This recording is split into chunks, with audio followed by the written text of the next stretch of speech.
Margaret awoke, startled, a cold sweat clinging to her. She gathered her thoughts. Aged wood creaked, echoing through the quiet rooms.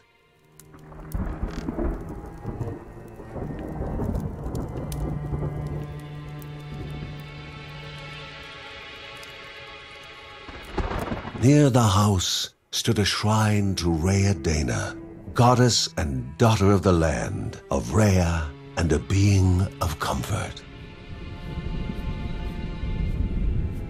Margaret sought answers.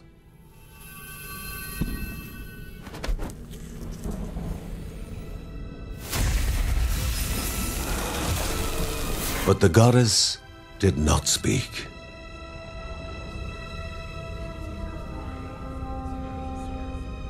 There was only the faint whisper of something dark, something hungry.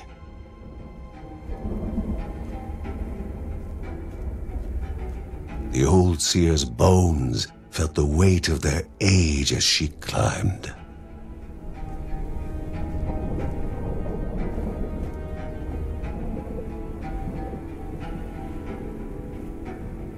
The only thought on her mind, has it begun again?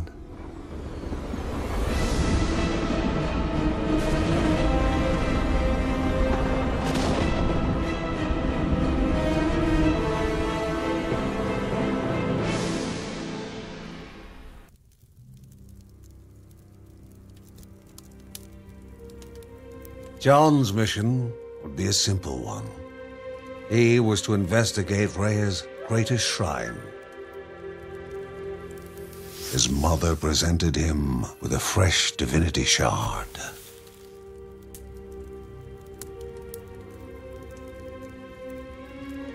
From his brother came a newly sharpened sword.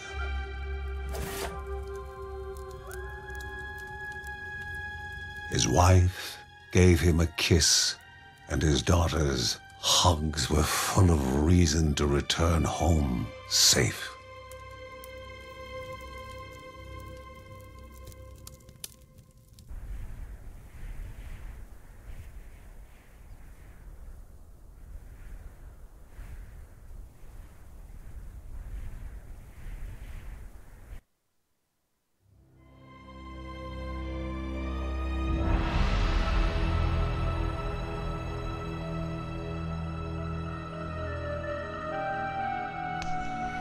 Hanımlar beyler, Taşkınlık Parkı'ndan herkese merhaba, ben Emre. Öncelikle sesi kısayım.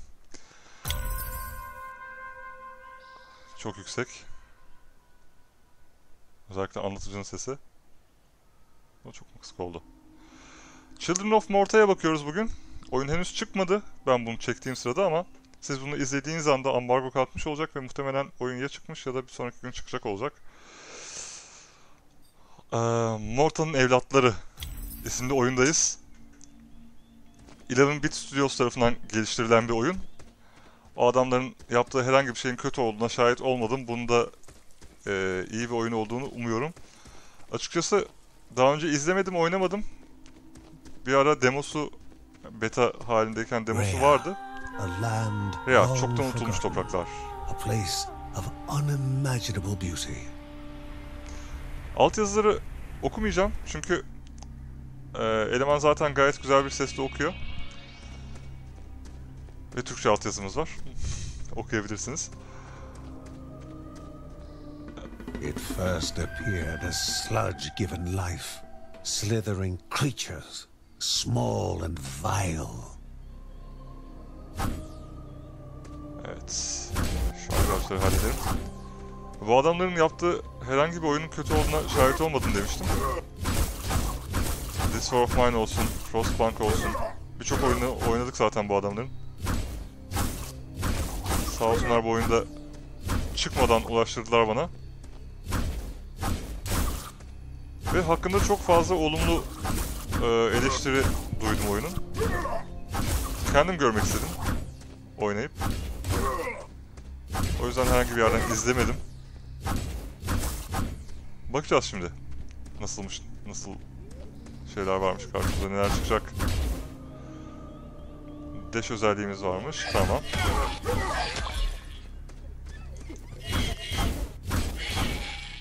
Sadece eleştireceğim tek bir şey, gamepad kalibrasyonu olsa iyi olurmuş.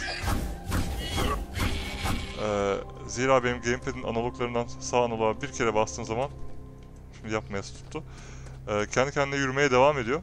Kalibrasyon olduğu zaman yine bu tür offsetleri ayarlayabiliyorsunuz. Benim gamepad'in artık eskimesinden kaynaklı bir sıkıntı ama bunu yapan oyunlar var sonuçta. Bayağı dayak yedim. Sorun değil, burada da sağlık vardı. Aynen.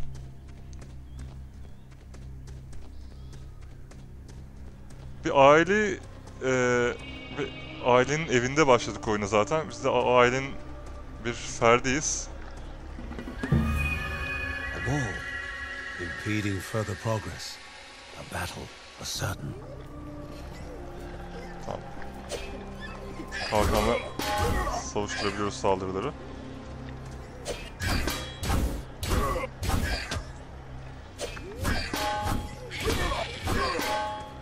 Biraz sakin oynamak gerekiyor sanırım, benim gibi lambur basmak değil de.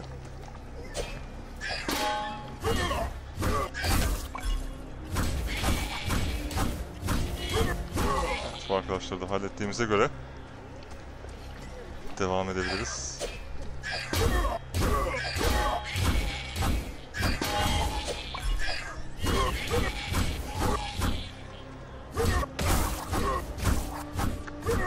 Tamam. Oyun başında olduğumuz için sanırım bol bol sağlık veriyor bize. Health Potion. Banished by light itself, the corruption abated, leaving the shard cold in hand, dark, in need of life.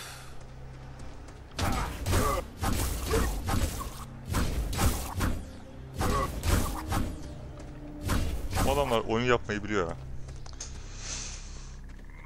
Bakalım.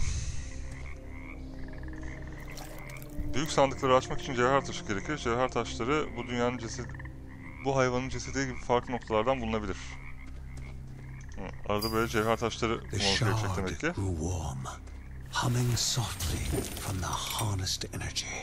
Bu neymiş? Atarın tutuşturması. Hasar alan düşmanlar ateşle yanar. Güzel. Alalım.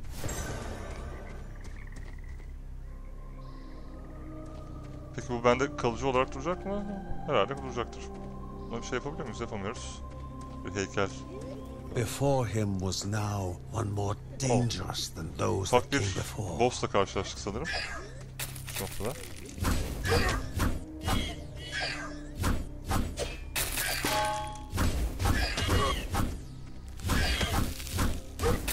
Elit düşman diyelim, boss demeyelim de. Bir şey oldu, yetenek puanı.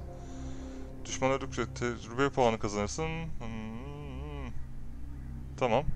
Seviye atlamışız. Yeterli tecrübe. Tamam. Yetenek ağacımızdan Cennet Vuruşu isimli yeteneği alacağız. Güzel.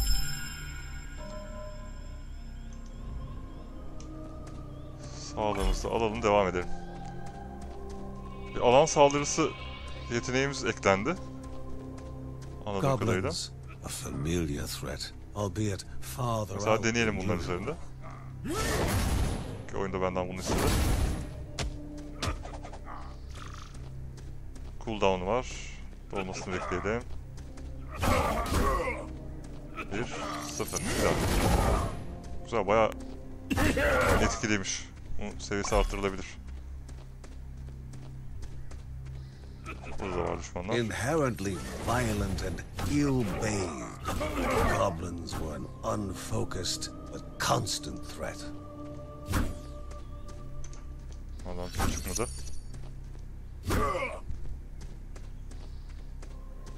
Eleman Zolan'a benziyor tip olarak. Swordost'ta olan oynadığınızı bilmiyorum. Magnificent but dangerous, a land of love found and of love lost. Yalnız manzara falan çok hoş. Çizimleri çok güzel yapmışlar adamlar. Piksel grafiklere sahip olmasına rağmen oldukça etkileyici. Bilmiyorum, hani bu oyunu severseniz seri yapabilirim. Before him was sacred ground, left untouched in days gone by. Buradan geçebiliyor muyum ben peki? Evet. Remaining calm and collected, the shock of his heart-skipping beats was concealed in expert fashion. Before him stood Linda, his eldest daughter, with bow and quiver at the ready, determined to do her part. Linda da katıldı bize. Elektro kıyamet mi? İlahi kalıntı. Tamam, bunu da alalım.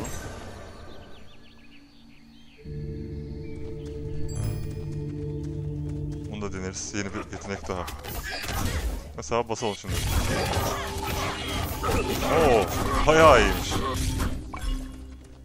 Bayağı iyi. Çok sevdim. Bu nedir? Ama bakamadık. Before the guardians were not beasts feeding, but monsters consuming. Siz ne yapıyorsunuz ya? Others, they corrupted and distorted, creating even more hungry husks. Bunlar bu şekilde çıkıyormuş ayinle. Hayvanları öldürerek bu yaratıkları samun ediyorlar.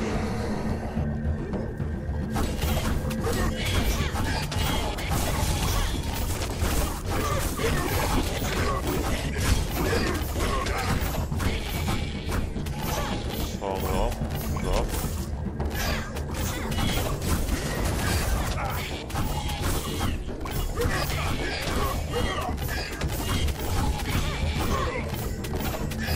Çok iyi. Linda da sağ olsun yardımcı oluyor. Both father and daughter gathered their thoughts, their hearts heavier than before. How would they explain what they had witnessed?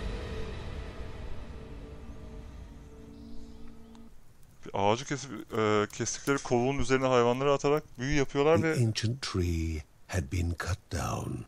Together, Kadim ağaçmış o da. father and daughter described the horror, creatures dripping with decay that slithered into bodies stuck between life and death to bolster their ranks. Grandma Margaret confirmed what they all feared. It was the corruption, a cruel entity spoken of only with hushed voices, an ocean of darkness that flowed from the top of Mount Morta. And the Bergsons' duty was to stand against this devouring deluge of death. John steeled his nerves, thinking of the difficult climb ahead of him and his daughter. The only thought that consumed his mind, by all the curses, where is that boy right now? Kevin was also eager to do his part in the family's fight, especially when his older brother Mark was off somewhere. He was as much a guardian of their mountain home as any of them. She stood. If they were to reach the summit and destroy this evil, as the Bergsons of old had done in the past, they would need the assistance of the sanctuary. vay vay eve bak.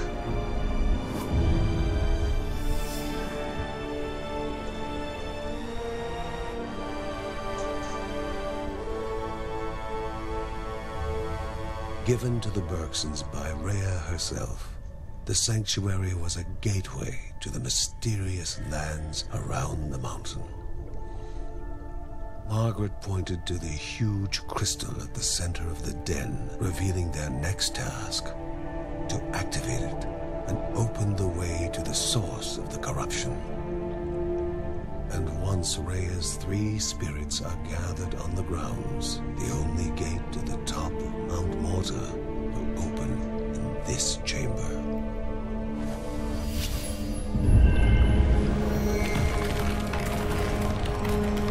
By himself, or with the assistance of those who loved him, John needed to gather the 3 spirits from their lands.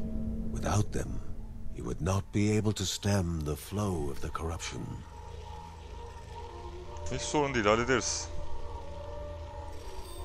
Corruption falan bize şey yapmaz, etki etmez. İpek mağaraları. Gir bakalım.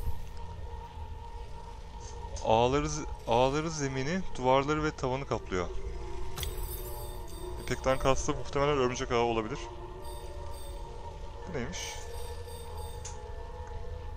Ha, bu yetenekleri aktif edebiliyoruz zaman içerisinde. Linda'yı da kullanabiliyorum. Aa, ilk kişide oynanabiliyormuş oyun. Müthiş. Bir arkadaşınız varsa yanınıza katılıp oynayabiliyor. Yerel multiplayer olarak. Bir de Linda ile oynayalım, okçu kızımız.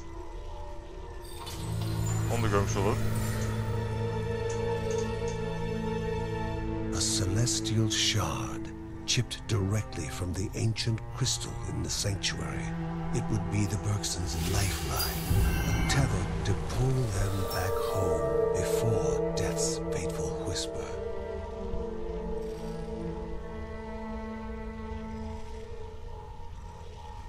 Yalnız bu oyunu bir arkadaşınızla oynamak müthiş zevkli olur ya. Co-op, yan yana oturup aynı bilgisayar başında. Cidden çok keyifli olur.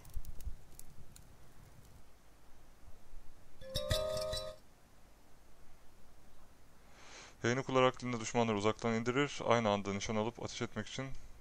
Tamam. Hareket ederken ateş etmek için güç kullanır. Tamamdır.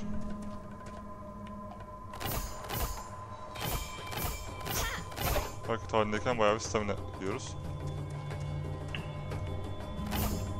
Hareket etmezken sıkıntı yok. Tamam.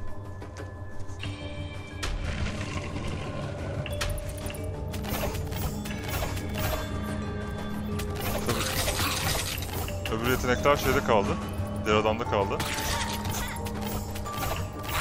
Bunun da seviyesini atlatmak gerekiyor.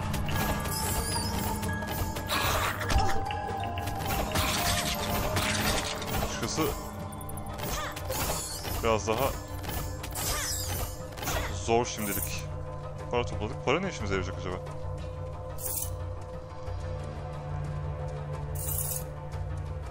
Hatta başka bir şey var mı buralarda diye bakıyorum. Yok. Bilgi çubuğu. Ha, görevimizi buradan görebiliyoruz. Ne kadar paramız olduğunu görebiliyoruz. Sahil Dippo mağaralarını soruştur.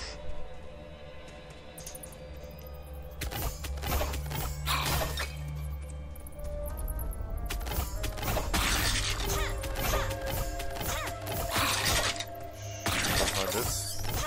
Güzel. Fena gitmiyoruz sanki şu an.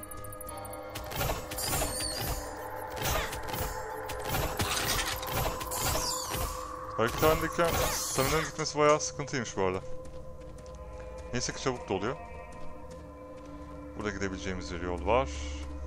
Bir tuzak var.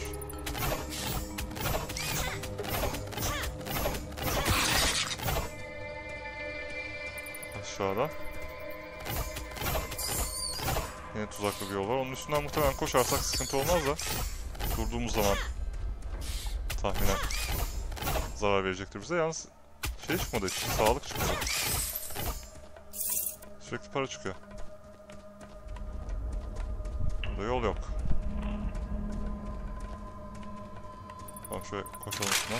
Aynen.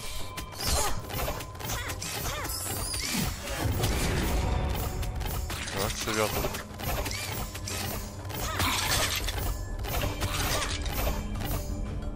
Combo yaptım sanırım. 13 düşman öldürdü. Fazladan para kazandık. Şimdi senin yeteneklerine bakayım. Harmonize. Yeniden hareket edip ateş ederken tükettiği gücü azaltır. Performans gösterme süresi ise artar. Güzel. Bu da alan saldırısı. Şimdilik şunu açacağım. Hareket ederken daha az stamina harcayalım. Bunu da açabiliyor muyum? Açamıyorum. Bir seviyede atlatmam gerekiyor. Buradan geçebiliyor muyuz? Geçebiliyoruz. Not so innocent game of chance and memory.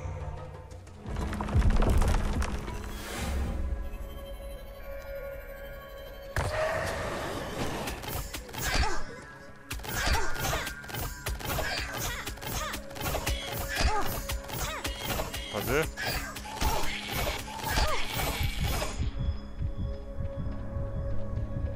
Sağlığım çok azaldı ya. Herhangi bir yerden envanter falan sağlık bir şey yok mu ya? Alabileceğim yok.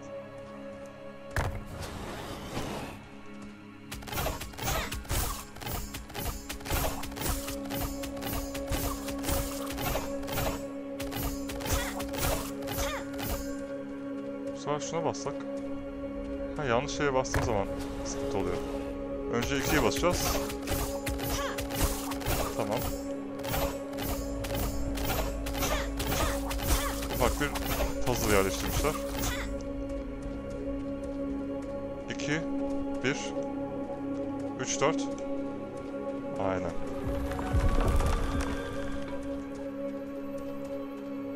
Gayet iyi. Bu nedir? Sağlık arttı birazcık. Kan borcu. Saldırıya uğradığınızda yakınlarınızdaki düşmanlar hasar alır. Güzel. Yine pasif bir yetenek kazandık.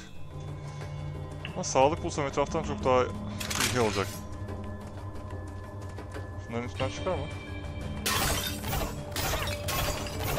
Altın çıktı. Bunlar kırılabiliyormuş. Bak etrafta başka vazolar falan vardır görmediğim. Mesela şurada var.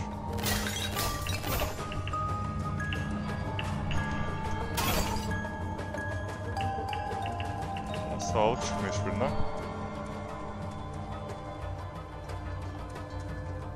Haritada şurayı gösteriyor ama şu şeyi.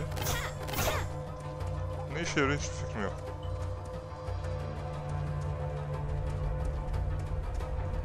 Artık 27 canlı bir şekilde ilerlemeye çalışacağız.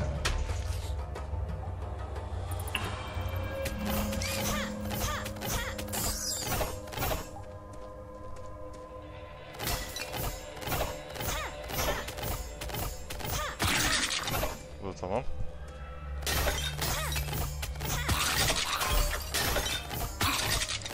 Oh be, sağlık çıktı sonunda bir tane.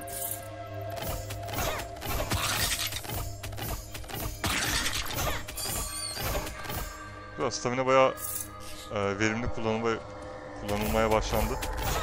Son aldığımız yetenekle. İnsaflı oldu biraz daha. Şunu da halledeyim mi öyle bakalım.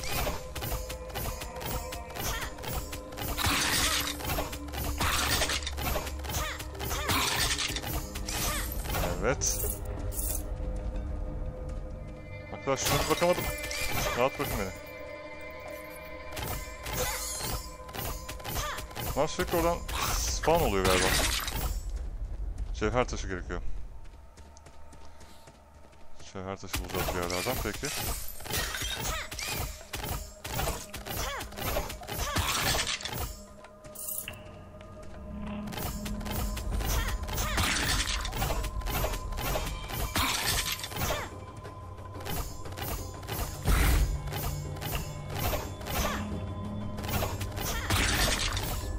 Spawn eden şey şu galiba. Arkadaşlar ara patlamalar bile. Öleceğim. Hayır.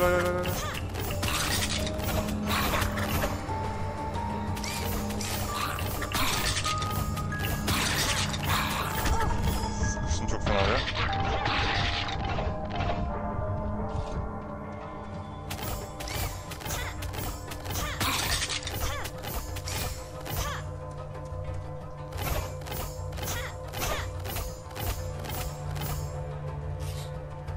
Pek bir şey yapamıyoruz.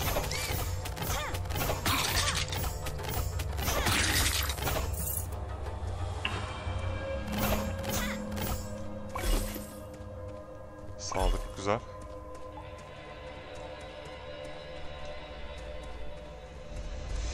Cevher taşı bulacağız bir yerlerden ama bakalım nereden. Buradan giden bir yol var.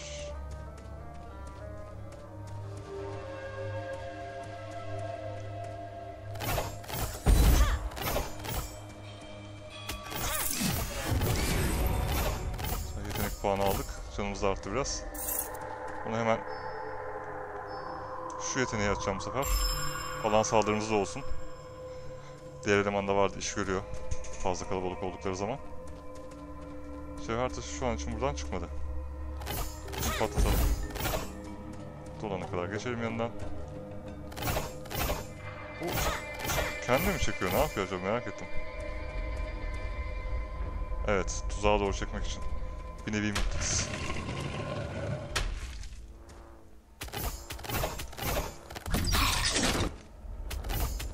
Denedim. Deli gibi bir sürü ok yağdırmıyor da ortaya bir tane atıyor.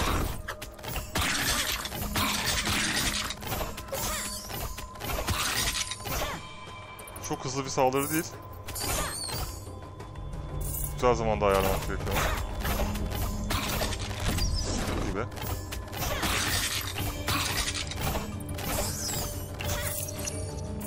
Bu arada oyun zormuş yani. Sevdim zorluk seviyesini.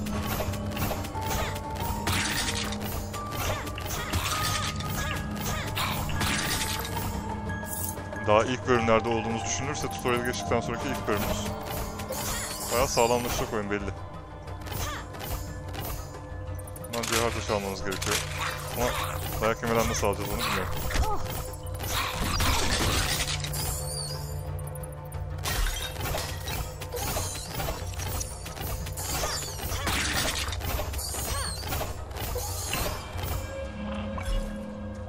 Geçerken hızlıca bassak.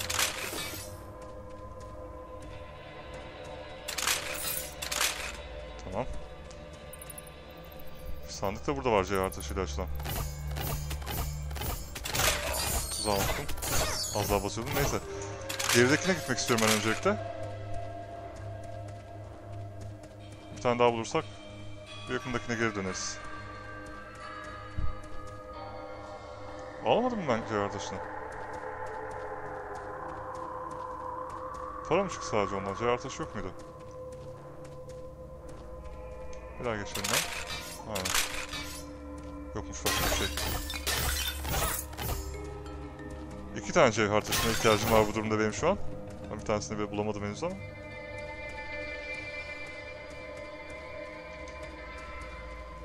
Emin olmak istedim.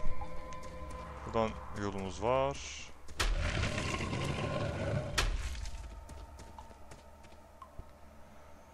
Oda bitirme portalını buldun. Bu kattan herhangi bir yere gitmek için. Tamam. Odayı bitirmek istemiyorum şu an. Burada bir şey var. Bu nedir? Titreşen küre. Zamanla büyüyen ve çarptığında patlayan bir ok fırlatır. Güzel. Alalım.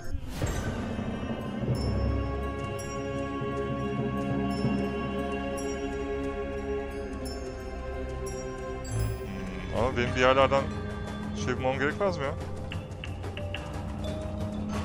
Burası neymiş? Bölümü bitirdim galiba. The thinnest strands of white fibers coated the ground and walls, evidence of the silk caverns living up to their name. O zaman bu katı da bitirelim bakalım.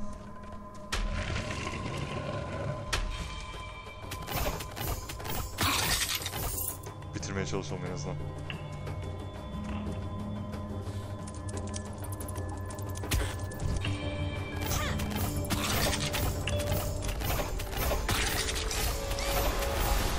Galiba üst kata geri dönebiliyorum. Şey bulursam, cevher taşı. Onlara geri dönebileceğim gibi duruyor.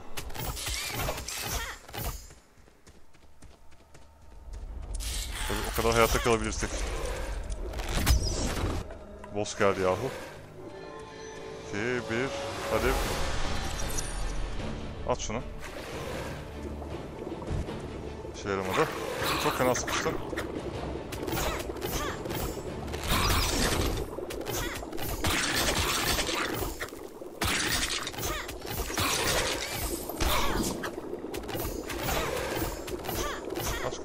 Kaç.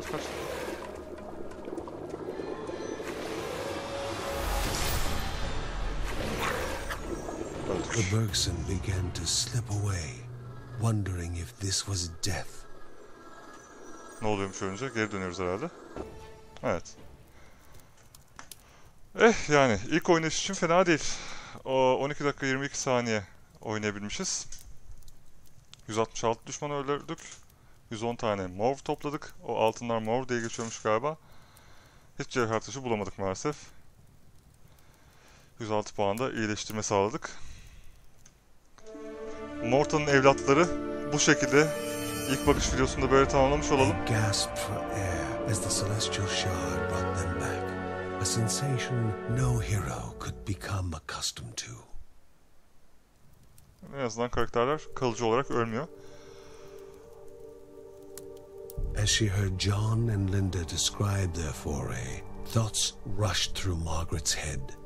The corruption had amplified the creature's wickedness, and no longer were they part of the harmony of the rare.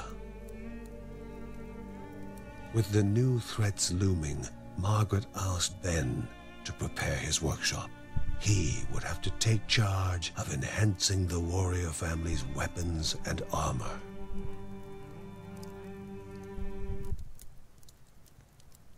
Belli ki haritaları birkaç defa oynamamız gerekecek. Ekipmanları vesaireleri geliştirip kendimizi güçlendirmek adına. Bölümün başında zaten bize yetenek seçtiriyordu farkındaysanız. Uncle Ben reached out to the familiar warmth of the forge. If they were to reach the top of Mount Morta, their equipment would need to be of the highest quality. İşte bunu da Ben'in atölyesine gelip mesela silahlarımızı güçlendirerek yapma şansına sahibiz.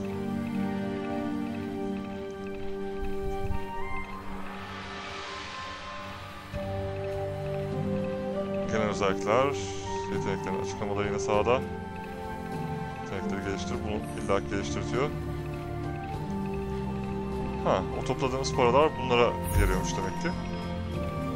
Para demeyelim ona, materyal diyelim çünkü aile içerisinde ne parası? Mor diye geçiyor zaten. Morlarla güçlendirmelerimizi yapıyoruz. Bir sonraki için 200 morla ihtiyacımız var. Gibi. Oyun bu şekilde arkadaşlar. Dediğim gibi benim ilgimi çekti. Bu adamların yaptığı zaten bütün oyunlar ilgimi çekiyor. Bilmiyorum hani bayağı benzer bir oyun konusunda kafa yapısına sahibiz belli ki adamlarla. Siz de sevdiyseniz eğer videoyu beğenmeyi unutmayın. Yorumlarınızı da bekliyorum. Derseniz ki seri olsun biz izleriz. Sevdik oyunu. Yorumlara belirtin yoksa ben bunu tek başıma yine oynayacağım. Ayıp olmasın diye yazmayın. Hani sevdiyseniz sevdim diye yazın.